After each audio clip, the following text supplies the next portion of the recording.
welcome back to another vlog, guys. This is Tanya and I am a CBSE class 10 student.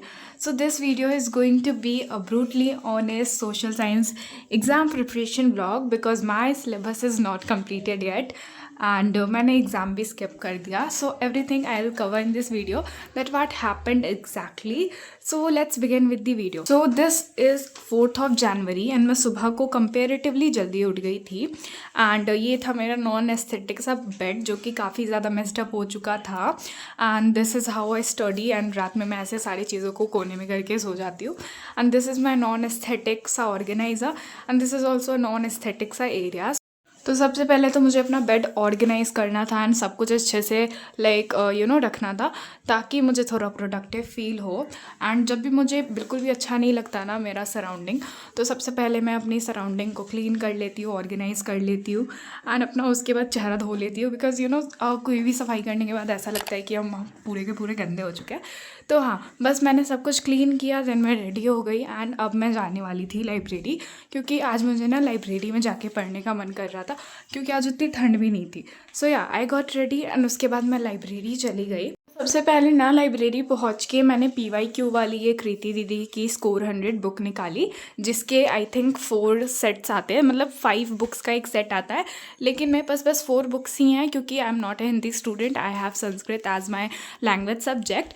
And इसमें तुम्हें 12 previous year solve papers मिलेंगे with revision cheat sheets and उसके साथ ये latest syllabus पे भी based है. तो इससे ना सबसे पहले मैं कुछ क्वेश्चंस करने वाली थी. एंड ऑल्सो अभी जितने भी मैंने वीडियोस देखी हैं लाइक टू कंप्लीट सिलेबस, उसमें यही बताया गया था कि NCERT और PYQs ही हमें करने चाहिए. एंड PYQ से तुम्हें एक्चुअली एक आइडिया लगेगा कि तुम्हें सोशल साइंस के क्वेश्चंस को कैसे अप्रोच करना है.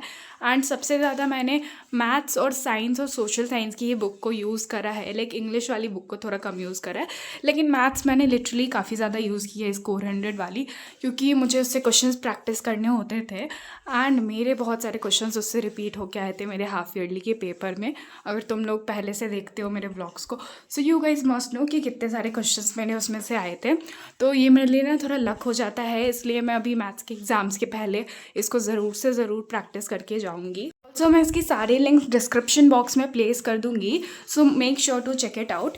एंड ये क्वेश्चंस प्रैक्टिस करने के बाद ना मैंने कुछ लेक्चर्स अटेंड किए थे of social science, so I was unable to record it. Like it's tough for me क्योंकि मेरे पास कोई और दूसरा डिवाइस नहीं होता है लाइब्रेरी में. So coming on to the next day, it was my bed again messy because अभी मैंने सारे के सारे अपने सोशल साइंस के बुक्स एंड नोटबुक्स को निकाला था, सो दैट मुझे बार बार उठ के जाना ना पड़े या फिर मुझे कुछ भी खोजना ना पड़े. एंड मैंने यहाँ पे अपनी स्कोर 100 की भी बुक निकाल ली थी ताकि मुझे PYQs प्रैक्टिस करने हो या देखने हो तो मैं देख लूँ, क्योंकि इसमें अच्छे से एक्सप्लेनेशंस भी दिए हुए थे, तो फिर मुझे क्वेश्चन आंसर्स के लिए ज़्यादा भी उठना नहीं पड़ता. And here was my NCERT की सारी books, like all the 4 books of social science. And यहाँ पे मेरी स्कूल की कुछ नोटबुक्स थी और इसमें से एक वो वाली नोटबुक भी थी जिसमें मैंने कुछ क्वेश्चंस लिख के रखे थे. And these are all my notes जो कि मैंने बनाए हैं. And I teared it out from my notebook because मुझे लाइब्रेरी इसे कैरी करके जाना होता है एंड मैं पूरी नोटबुक कैरी करके नहीं जा सकती. ऑल्सो जब भी मैं कोई लेक्चर कर रही होती हूँ ना, तो ये भी कन्वीनियंट होता है कि मैं अपनी पहली नोटबुक में ही सारे के सारे नोट्स लिख लूँ एंड देन सबको टेयर इट आउट करके स्टेपलर कर दूँ साथ में, ताकि मेरे नोट्स सेपरेट हो जाए एंड मैं कभी भी उसको निकाल के रिवाइज़ कर सकती हूँ. एंड ये मैंने बस साइड में sticky notes and sketch pens रख लिए थे बिकॉज वो मेरे बेड पे थे. And here was like table kind of thing, जिसको इंग्लिश में क्या कहते हैं मुझे नहीं पता, हिंदी में तो हम इसे चौकी कहते हैं, ठीक है. और तुम लोग इसको शायद फोल्डिंग टेबल काइंड ऑफ भी कह सकते हो, लेकिन ये फोल्ड नहीं होती है. तो before moving further in the video let me tell you कि मैंने पूरे दिन में करा क्या था. तो मैं अराउंड 11 AM और 12 PM उठी थी. उसके बाद आई गॉट फ्रेशन अप, मैंने ब्रेकफास्ट किया, सब करते करते ना मुझे अराउंड 3 PM हो गए थे. उसके बाद I arranged everything on my bed and फिर मैं वापस आई थी पानी की बॉटल के साथ. तब हो रहे थे 4:10 जब मैंने ये वीडियो शूट किया था, ठीक है. तो ये सारे के सारे थे मेरे नोट्स. एंड कुछ चैप्टर्स जो मैंने बिल्कुल नहीं पढ़े, जैसे ये जनरल रिलीजन कास्ट वाला चैप्टर मैंने स्टार्ट किया था हाफ ईयरली टाइम, लेकिन फिनिश नहीं कर पाई थी. तो तुम लोगों में से अगर किसी ने ये जेंडर रिलीजन कास्ट वाला चैप्टर पढ़ा है ना एंड तुम लोगों को अच्छे से समझ में आया हो, तो please give me some tips कि मैं इस चैप्टर को अप्रोच कैसे करूँ, क्योंकि पता नहीं क्यों इस चैप्टर में ऐसे क्या है जो मुझे समझ नहीं आ रहा कि क्या याद करना है क्या नहीं याद करना है और कौन सा एग्जाम्पल याद करना है। लाइक बहुत सारे एग्जाम्पल्स भी हमें देने होते हैं for answering our question. So please let me know this in comment sections, ठीक है, कॉमेंट कर देना। तो यहाँ पे मैं एक्टिव रिकॉल मेथड का यूज़ करके रिवाइज़ कर रही थी मेरे चैप्टर्स को। तो देखो, मुझे नहीं पता एक्टिव रिकॉल मेथड एक्चुअली में कैसे यूज़ करते हैं, लेकिन जितना मैंने सुना है, जितनी वीडियोस मैंने देखी है, उसके हिसाब से यू रिवाइज समथिंग या फिर तुम कोई सा पार्ट या कोई सा टॉपिक पूरा का पूरा रिवाइज करते हो। उसके बाद तुम अपनी बुक्स को क्लोज करके एंड खुद से आंसर करते हो, या फिर कोई सामने वाला तुमसे क्वेश्चन करता है एंड तुम उसका आंसर करते हो। तो ऐसे तुम्हें ज़्यादा अच्छे से वो सारी चीज़ें याद हो जाती है, क्योंकि तुम्हारे दिमाग पे ये प्रेशर हो जाता है कि तुम्हें उस क्वेश्चन का आंसर करना है। एंड अगर हम लोग ये चीज़ देखें तो बचपन में हमें ऐसे ही क्वेश्चन आंसर्स को याद करवाया जाता था। हम लोग उसको याद करते थे और फिर हमारे टीचर्स या फिर हमारे पेरेंट्स हमसे उस क्वेश्चन का आंसर पूछते थे एंड हम उसको फिर रिट्रीव करके बताते थे। लाइक मेरे ट्यूशन में पहले ऐसे ही होता था, तो इसलिए आई थिंक बचपन में मेरे ज़्यादा अच्छे मार्क्स आते थे। और अभी I am struggling, like I am literally struggling और डॉट, I am not a grade student. And अभी मुझे काफ़ी ज़्यादा प्रॉब्लम हो रही है, स्पेशली साइंस में। मैं सबसे ज़्यादा साइंस पे फोकस करती हूँ, जिस वजह से मेरे बाकी सारे सब्जेक्ट्स लैक भी कर रहे हैं, बट स्टिल मैं साइंस में अच्छा परफॉर्म नहीं कर पा रही। तो आई am not ranting but I am telling you guys the truth, ठीक है। और यहाँ पे मैं एक और रियलिटी भी अनफोल्ड करूँगी।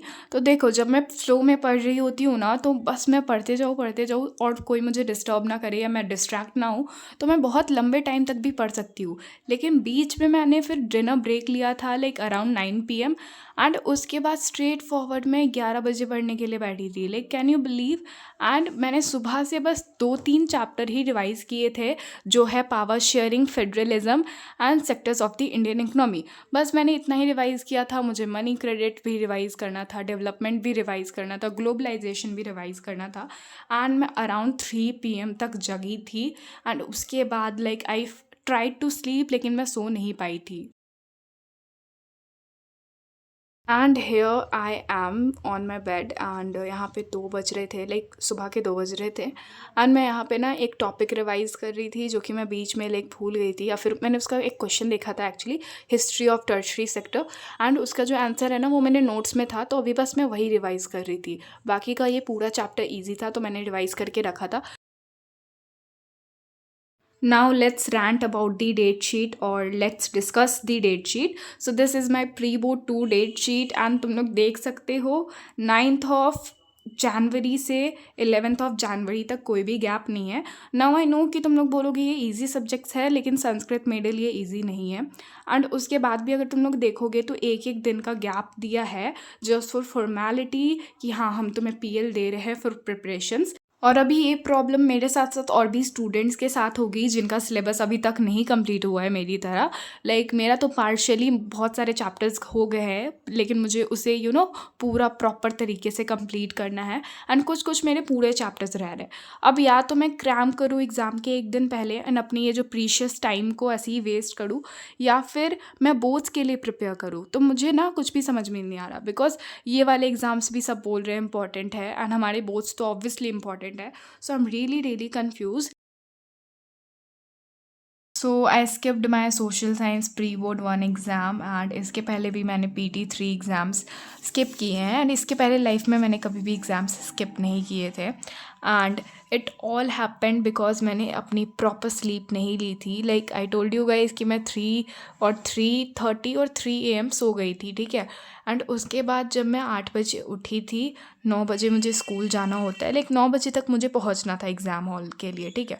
लेकिन मैं काफ़ी ज़्यादा डर गई थी। एंड जब मेरी नींद पूरी नहीं होती है, तो मुझे काफ़ी ज़्यादा बुरे थॉट्स आते हैं, ओवर थिंकिंग होती है।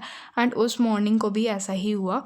तो उसके बाद मैंने कुछ नहीं सोचा, बस मैं सो गई ये सोच के कि this exam is not important, but it was important.